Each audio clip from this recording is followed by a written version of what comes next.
आपली भूमिका मांडली आहे। गेल्या काही काळापासून ते निवडणूक आयोगातला भ्रष्टाचार, निवडणूक आयोगातले घोटाळे, मतचोरी ह्याच्यावर बोलतात। आणि काल त्यांची ही दुसरी पत्रकार परिषद होती, त्यात त्यांनी पुरावे दिले आहेत की कशा प्रकारे मतं डिलीट केली जातात एका विशिष्ट समाजाची, जिथे काँग्रेस किंवा भाजपा विरोधक जिंकू शकतात तिथे मतदार यादीतून बोगस फोनवरून, बोगस नंबरवरून, वेगळ्या वेगळ्या राज्यातून मतदार यादीतून शेकडो हजारो नावं डिलीट केली। महाराष्ट्रातला राजुरी मतदारसंघ असेल किंवा कर्नाटकातला आळंद मतदारसंघ असेल, त्यांनी पुरावेच दिले। आता ह्या पुराव्यावर खरं म्हणजे भारतीय जनता पक्षाची बोलती बंद व्हायला पाहिजे। पण भारतीय जनता पक्ष हा कोडगा पक्ष आहे, कारण त्यांचं संपूर्ण राजकारण हे अशा प्रकारचे घोटाळे, चोऱ्या माऱ्या ह्यांच्यावरच टिकून आहे। त्याच्यामुळे राहुल गांधी ह्यांना अजून हायड्रोजन बॉम्ब जो टाकलेला नाही आहे। त्यांनी काल एक सहज पत्रकार परिषद घेतली। हायड्रोजन बॉम्ब जेव्हा टाकला जाईल तेव्हा वाराणसीसह देशामध्ये हादरे बसतील। निवडणूक आयोगाने हे सगळे आरोप फेटाळले। भाजप नेत्यांचं प्रत्युत्तर असं आहे की राहुल गांधींचं डोकं फिरवलं। एक लक्षात घ्या, निवडणूक आयोग म्हणजे भारतीय जनता पक्षाचे कार्यकर्ते आहेत। म्हणजे आपल्या मुंबईत जसे त्यांचे काही कार्यकर्ते आहेत, नवीन नवीन लोक आणत असतात बोलायला, किंवा दिल्लीमध्ये, तसं भारतीय जनता पक्षानं निवडणूक आयोगात त्यांचे प्रवक्ते ठेवलेले आहेत। भारतीय जनता पक्षाला यात पडण्याचं कारण नाही। राहुल गांधींनी निवडणूक आयोगाला प्रश्न उपस्थित केले आहेत आणि निवडणूक आयोग सध्या भारतीय जनता पक्षाच्या प्रवक्त्याप्रमाणे काम करतं, हे काय सगळ्यांना माहिती आहे। उद्या कदाचित निवडणूक आयोगाच्या वतीनं गौतम अडाणी प्रवक्ते म्हणून बोलायला समोर येतील, आश्चर्य वाटायला नको। नाही रावसाहेब, गौतम अडाणींचा जर तुम्ही विषय काढला तर हिंडेनबर्ग प्रकरणामध्ये सेबीनं गौतम अडाणींना क्लीन चिट दिली आहे। ते म्हणतात काही आरोप त्यांच्यावर सिद्ध झाले नाहीत आणि त्यावर गौतम अडाणी सत्यमेव जयते, नाही ते सत्यमेव जयते गौतम अडाणी बोलायला लागले तर संविधानातील सत्यमेव जयतेची व्याख्या बदलावी लागेल, एवढंच मी सांगेन। बोलिये रावसाहेब, आणखी काही राज्यातले विषय आहेत। काल तुम्ही आनंद दिघे यांच्या बाबतीत जी काही भूमिका किंवा जी विधानं केली त्याबद्दल ठाण्यात किंवा शिंदे समर्थकांमध्ये प्रचंड नाराजी आहे, तुमच्यावर प्रचंड टीका झालेली आहे। सगळ्यात आधी कोणाचीही नाराजी नाही। ठाण्यात नाराजी म्हणजे ठाणे यांच्या बापाचं आहे का? ठाणे शिवसेनेचं आहे, बाळासाहेब ठाकरेंचं आणि आनंद दिघे यांच्या शिवसेनेचं आहे, यांच्या शिवसेनेचं नाही। मी अत्यंत जबाबदारीनं कालचं विधान केलं आहे आणि त्याच्यामुळे ज्यांना मिरच्या लागायच्या आहेत त्या लागलेल्या आहेत। तुम्ही आनंद दिघे साहेबांचा फोटो हा मोदीपेक्षा मोठा घ्या ना। हा मोदीला मोठं ठरवून किंवा बाळासाहेब ठाकरेंना छोटं ठरवून तुम्ही जे काय करताय, ही भारतीय जनता पक्षाची एक रणनीती आहे। बाळासाहेब ठाकरेंचं नेतृत्व खुलं करायचं या महाराष्ट्रात आणि देशामध्ये। एक लक्षात घेतलं पाहिजे, काल ज्यांनी माझा निषेध केला मी त्यांचं स्वागत करतो। हे कोण आहेत? हे सगळे गद्दार आहेत। हे सगळे एक नंबरचे शिवसेनेतून बाहेर पडलेले गद्दार आहेत। गद्दारांनी निष्ठावंत, देशभक्त आणि महाराष्ट्र धर्माचं पालन करणाऱ्या धर्मवीर आनंद दिघे यांचं नाव घ्यायचं त्यांना अधिकार नाही, बाकी सोडूनच द्या।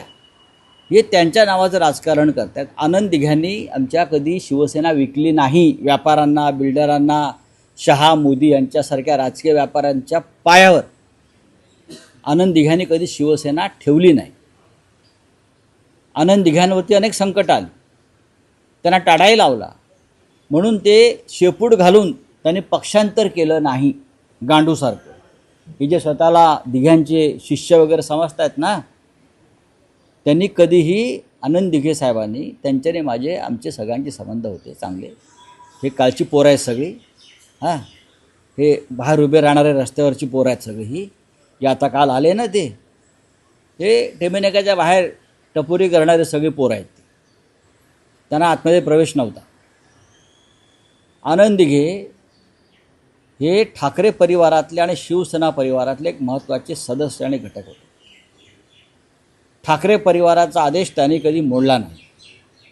मग ते शिवसेना प्रमुख बाळासाहेब ठाकरे असतील किंवा जेव्हा कार्याध्यक्ष झाले उद्धवजी, त्यानंतर उद्धव ठाकरे असतील, त्यांनी सातत्यानं मातोश्रीशी आपली निष्ठा कायम ठेवली. हे आता जे आहेत नाही स्वतःला शिवसेना शिवसेना म्हणून घेणारे लफंगे आणि चोर, हे धंदे कधी आयुष्यात माननीय आनंद दिघे यांनी कधी केले नाहीत. नाही राऊतसाहेब, तुम्ही टाळाचा उल्लेख केला. जे तुमच्यावर आता टीका करतात किंवा तुमचा निषेध करतायत ते म्हणतात की राऊत यांच्या मुलाखतीनंच दिघे साहेबांना पण टाळा असं लागला. कधी आनंद दिघे साहेबांनी म्हटल्याचं माझ्या लक्षात नाही आहे की संजय राऊतांमुळे मला त्रास झाला. अजिबात नाही. आम्ही त्यांना तुरुंगात भेटायला जात होतो सातत्यानं. सुटल्या होती ते माझ्या इथे घरी आले होते. राजकारण ह्यांना कळत नाही. त्याच अटकेनं आनंद दिघे धर्मवीर झाले. हे काल जी पोरं टोरं आले होते ना, आनंद दिघे यांच्या ज्या आनंद आश्रमात हे लोक बसत आहेत, तो कोणी कोणाच्या नावावर करून घेतलं आहे ती प्रॉपर्टी, याचा तपास करा. आनंद दिघे साहेबांच्या वेळेला तो एक ट्रस्ट होता. दिघे साहेब तिथून काम करायचे आणि आज ती प्रॉपर्टी म्हणून कोणी कोणाच्या नावावर करून घेतलेली आहे, धमक्या आणि दहशत निर्माण करून. हे मी सांगेन, दिघे साहेबांनी असे उद्योग कधीच केले नाही. दिघे साहेब हे व्यापारी नव्हते.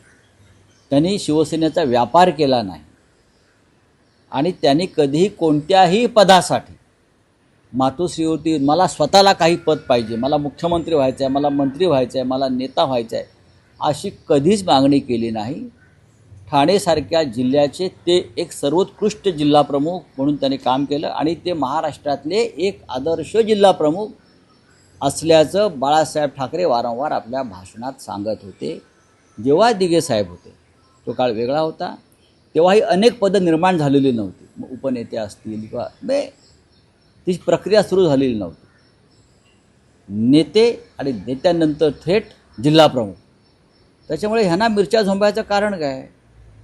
तुम्हाला जर मिरच्या झोंबायच्याच असतील तर तुम्ही दिघे साहेबांचं जे अवमूल्यन करत आहात, गद्दारी करून, बेईमानी करून, चापलुसी करून मोदी शहा फडणवीसांची, ती थांबवा. तरच दिघे साहेबांच्या आत्म्याला शांतता लावेल.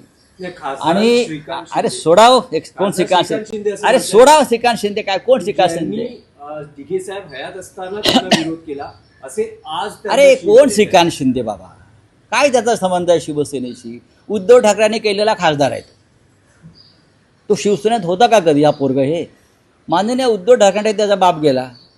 बापाने म्हटलं माझ्या पोराला सध्या काय काम नाही आहे, तो डॉक्टर आहे हाडांचा, बरं का, आणि गोपाळ लांडगेचे तिकीट कापून त्याला तिकीट द्यायला लावलं. तुम्ही काय सांगते श्रीकांत शिंदे वगैरे? मला नका सांगू तू या शिवसेनेतल्या गोष्टी. मी इतकंच सांगतो.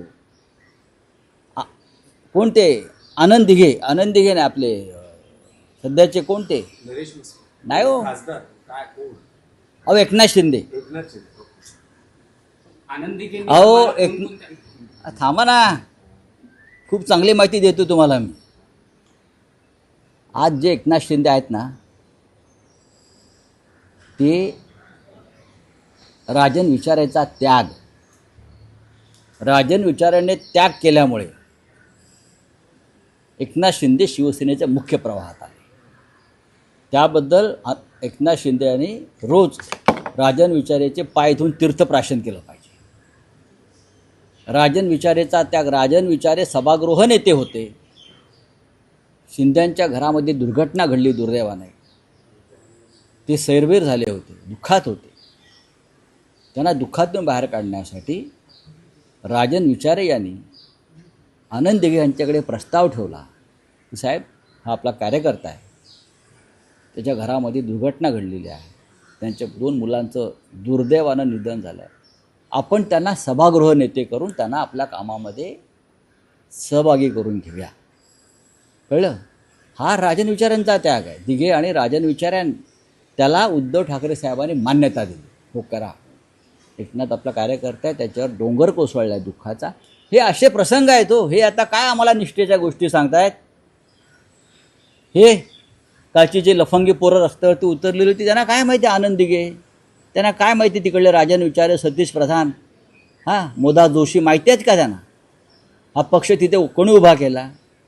काल जे उतरले ते ठेकेदारांची पोरं होती, बहुसंख्य लाभार्थी होते. हे सगळे छोटे छोटे ठेकेदार जे निर्माण केले आहेत मधल्या काळामध्ये हे, आणि तुम्ही हे शिवसेनेचे श्रेय त्यांच्या पोराटोरांना देऊ नका. त्यांना उद्धव ठाकरेंनी खासदार केल्या कल्याण डोंबिवलीमध्ये दोन्ही वेळेला. काय कर्तृत्व होतं त्यांचं मला सांगा. मी कधी हा विषय काढलेला नाही. माझ्या नादाला लागू नका. परत सांगतो, माझ्या निष्ठा या माननीय बाळासाहेब ठाकरेंबरोबर कायम राहायला, उद्योगींबरोबर राहिलेल्या आहेत. तुम्ही कुणी निष्ठावंत माझ्यासमोर आला आणि त्यांनी माझ्या संदर्भात काही वक्तव्य केलं तर मी नक्कीच मान्य करेन की तुम्हाला अधिकार आहे. पण ज्यांनी पक्षाशी बेवने आणि गद्दारी गेली ठाकरे कुटुंबाशी, त्यांनी हे धंदे करूच. हे पेड आहेत सगळे. कालच्याच त्या आंदोलनाला 100 काय 150 असतील. कालच त्यांनी 5-50 लाख खर्च केले असतील मला शिव्या देण्यासाठी.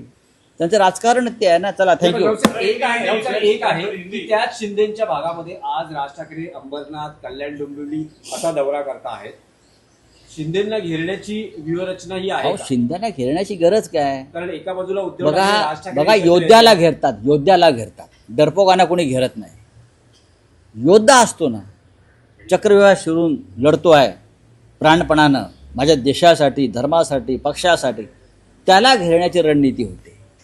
भ्रष्टाचाराला कशाला घेरायचं, बेमान नेत्याला कशाला घेरायचं. तो आपोआप त्याच्या कर्मानं मरत असतो. राज ठाकरे गेलेत, उद्धव ठाकरे जातील, आम्ही सगळे जाऊ. मीही जाणार आहे. तुम्ही जाणार आहात? का ना जाणार. कधी जाणार? का जाणार नाही मी ठाण्यामध्ये. ठाणे कोणाचं आहे. ठाण्यावरती भगवा झेंडा हा बाळासाहेब ठाकरेंनी लावला, एकनाथ शिंदेनी नाही लावला, पण त्याच्या पोराटोरांनी नाही लावला. जे लाभार्थी आहेत ना आत्ता, आनंद दिघ्यांचं नाव घ्यायचं यांना अधिकार नाही. माझं स्पष्ट म्हणणं आहे की शिवसेनेचा एक प्रोटोकॉल आहे. शिवसेना प्रमुखांच्या बरोबरीनं आम्ही कोणीच नाही आहोत. आमचाही फोटो नसेल. उद्धव ठाकरेसुद्धा लावू देणार नाहीत अशा वेळेला. तुम्हाला फक्त तुम्ही हा प्रोटोकॉल जो आहे हा अमित शहा आणि मोदी यांना बाळासाहेब ठाकरेंचं नेतृत्व जे आहे टोलेजंग अजूनही राज्यात, ते खाली करण्यासाठी त्यांनी प्रतिकूल निर्माण करण्याचा प्रयत्न करतात. हे आनंद दिघ्यांनासुद्धा मान्य झालं नसतं किंवा होणार नाही. एकनाथ शिंदेनी ते जे स्मारक आहे किंवा मेमोरियल आहे दिघे साहेबांचं, तिथे जावं, शांतपणे आत्मचिंतन करावं दिघे साहेबांच्या समाधीसमोर. त्यांना जर त्यातून दिघे साहेबांनी का साक्षात्कार दिला तर त्यांना कळेल की आपण किती मोठी चूक केलेली आहे ती. बाळासाहेब ठाकरे हे शिवसेनेचे सर्वोच्च नेते तेव्हाही होते आणि आजही आहेत. त्यांच्या आसपास कोणी नाही. नाही नरेंद्र मोदी, नाही अमित शहा, अजिबात नाही. एकनाथ शिंदे तर कुठेच नाही. कसली शिवसेना चोरून पाळताय तुम्ही चोरासारखी. या ना समोर, तुमचा पक्ष काढा, तुमचं चिन्ह घ्या आणि मग आमच्या समोर उभे राहा. मग तुम्ही तुमचा किती पालापाचोळा होतो तो जनता करते मराठी ते कळेल. आत्ताच राहुल गांधींनी दाखवलं ना कशा प्रकारे आपण निवडणुका जिंकता. चला, थँक्यू. चलो, हाँ हिंदी में बोलिए, हिंदी में बोलिए.